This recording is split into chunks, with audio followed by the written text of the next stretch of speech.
So there is a theory I've been thinking about on my head on how to detail some assets. And I came up with a workflow I wanted to try today. I don't know if it will work, but I think it's worth trying. So what I will do is I just want to go to the modeling tools and I want to model like walls, like brick walls or whatever. So I will just go for a box. We'll just put it here. And then I will just start modeling polygroup edit, something like this. And then maybe we can like insert an edge loop. I don't know, maybe like this. And then down, go to extrude. Extrude, like that.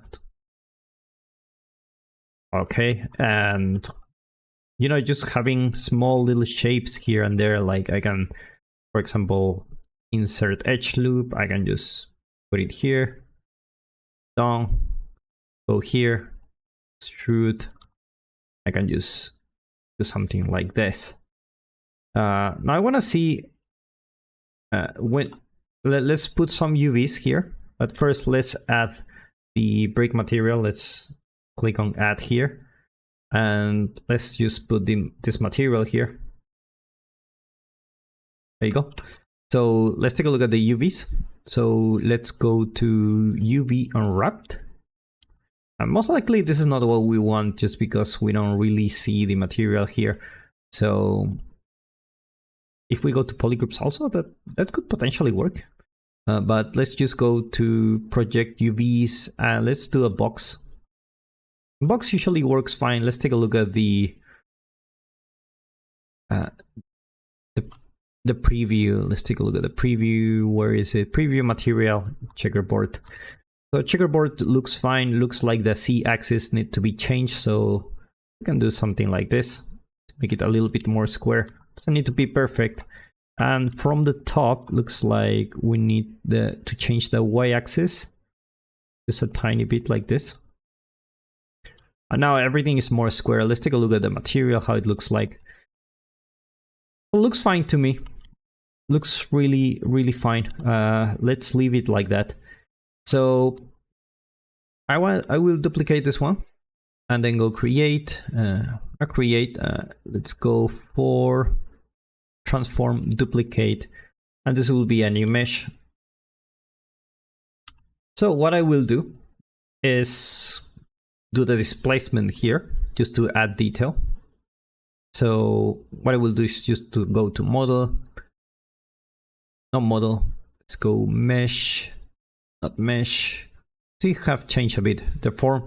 We go deform, displace, and you will see that it's using the main paralleling noise. So let's change this for the megascans that I'm using. Is this one.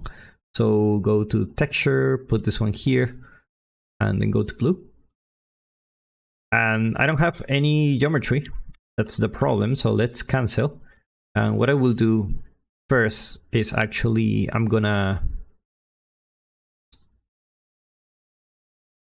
change the, I'm going to remesh like this. Yeah, just to have some uniform geometry. And then I'm going to go for deform, displace. And there you go. So now that may be a little bit too much, but it's working because on the corners we see the bricks. Bricks not actually working as I expected. It's kind of working, but you know, it's a lot of noise compared to the other one. So I just want to try like a method. So first things first, subdivisions, we can leave it like that. And let's keep it on blue, and then the displacement intensity, if we put 0, it's like nothing happened. 1, 2, 3, 4, 5. 5 should be something like that. Now let me try if I can change the UVs, see if I can make everything like the same. I want everything to be on the same, like connected. So let's see if we can do that. Let's go to unwrapped. We have the polygroups here, so existing UVs, not really. Exponential map.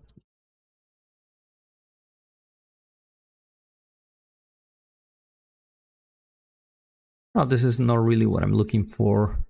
Auto UV could be potentially the one. See, like 6 patches. Yeah, not really. So let's just keep it like that. Just experiment for now. I want to experiment more on the UV editor. I want to check how it looks with Unreal. Maybe in a live stream I can do that. Like I can test that out. See how far I can go with the UVs here. Let's just go deform, displace. There you go. So let's just keep it like that at 5. I can go a little bit more, like 8 for now. Maybe that's a little bit too much, like 6. So accept. The other thing I like to do, just to make things better, it's I can go to deform, just go vertex sculpt, and what I can do is to use I think it was the flatten tool, and the flatten tool I can just flatten this thing here. So if you want to check how it looks like this part, it's flat, but the borders are not. So it's like the intensity of the things are changing, which is great, and we can leave those. Now this method looks interesting, especially at the corner. And let's take a look at this. We can just leave some areas like that. Let's go like this. You can just, especially in the corners, you don't want to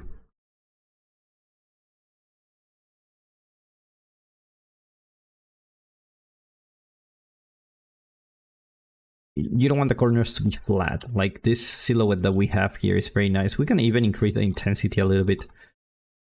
I feel like that could work. Control C, that was a little bit too much. Let's decrease not the strength, but the size of this.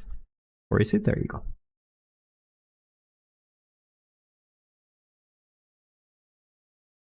And look at that, like now I can, if I go to lining only, you will see what's going on here. Which is great. So let's accept. That's our experiment 1. And let's take a look at those two big screen. So you can see the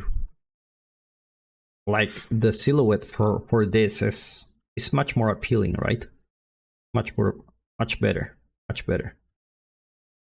Whereas this one is totally flat and it breaks the immersion of games. So I find that this method is quite good, but I wanted to test another theory here, and that theory is with Boolean. So let me just duplicate this one, go here, duplicate, accept, and now we're gonna do the same thing we did before. We're gonna go for mesh, remesh, and we're gonna leave it like that, and also deform, displace. And we're gonna keep the same intensity, but this time we're gonna increase the subdivisions to 5, just so that we have a little bit more geometry to work with. Let's go 6. This can increase exponentially, so be careful with that. Let's go 7. Still, that's too much. Let's just go 5. Not 5, 6. 6 is fine. So let's just leave it like that. Now, the method I want to try, it's, if I put this one, let me copy this and paste this. shift right click to copy, paste. I can put this one and you will see that the displacement is on top. So what I can do, it's let me rename this to displace. I know you cannot see it because I'm just typing it here, but it's just the outliner. And I could potentially, like, I can grab a box here and I could potentially, in a non-destructive way, I could like model this, and let's just say only this part of the model I want the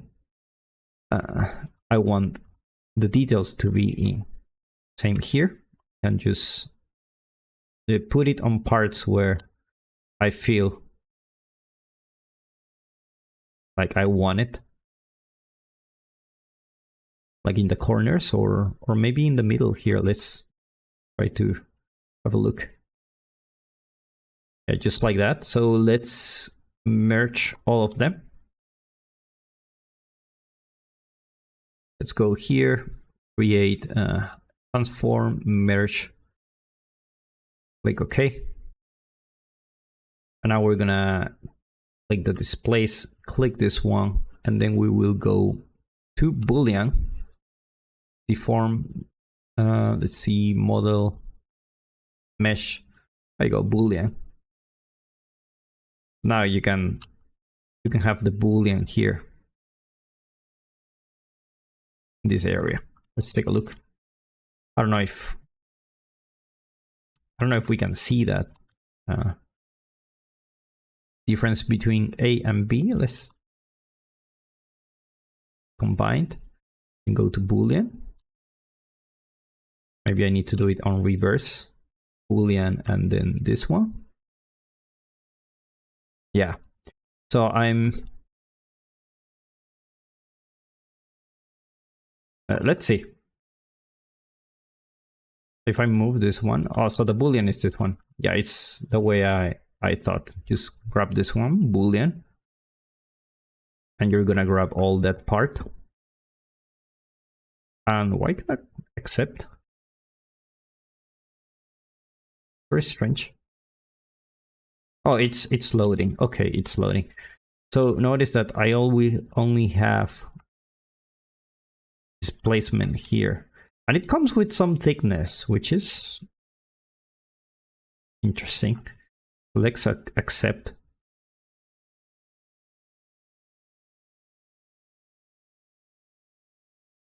Now it looks like we're doing the inverse, so just go back and do the Boolean. Maybe translate this.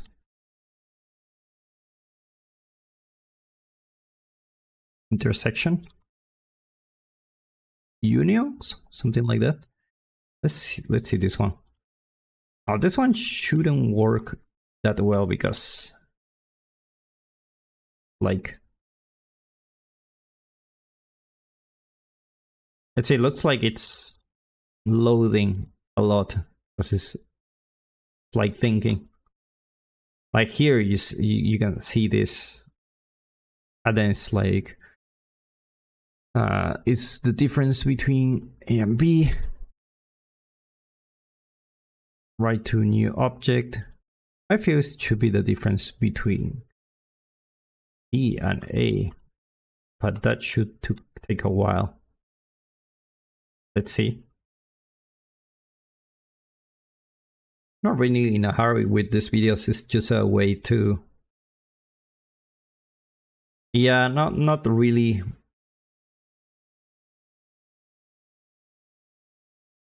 It doesn't work like I expected. It doesn't work like I really expected. Yeah. It looks like this method is the best one. For me, it was quite easy. Like, look at the, even without lining, and take a look at the wireframe. And the problem with this method is that the wireframe is really strong. So let's try the simplify button. Deform, mesh, simplify. we should be having some nice, yeah, very nice, very nice. I think it works quite well. Let's accept. We don't really need those extra details here, and there you go. Now you have all those extra polygons here, which is really nice. It's really nice. Like, we didn't change it here, but I feel it works quite nice. Let me compare between the two. Between the three, like usually people do the second. Like, when you discover this method, it's like, oh, I can do displacement for everything. You do the second method, then you're gonna do third method, something like that. So let's take a look at the big screen. Look who looks better here. Like, this one doesn't have any kind of geometry. It looks really flat. This one has a lot of geometry, so it looks very noisy. And this one has some geometry, but still has some extra, like, details on the corners you can potentially use. And these parts I didn't paint, but so it's a little bit noisy. But if I didn't, I think it will look very nice, especially from this part. Like, I feel this approach is much more decent. Just like painting the normals with the sculpting tool and just flatten things out so that you don't have noise everywhere. Take a look at this. It's really flat, whereas if you go here, it's really noisy, right? So yeah, so I'm using these videos to share my thoughts on game development process. So this is not a tutorial by any means. This is not the way I will teach a tutorial. That's another channel for that.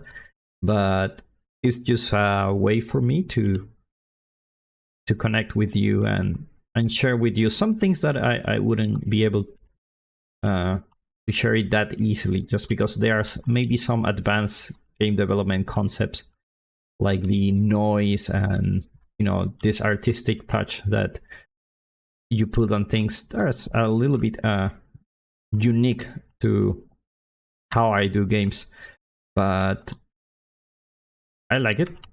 I like it.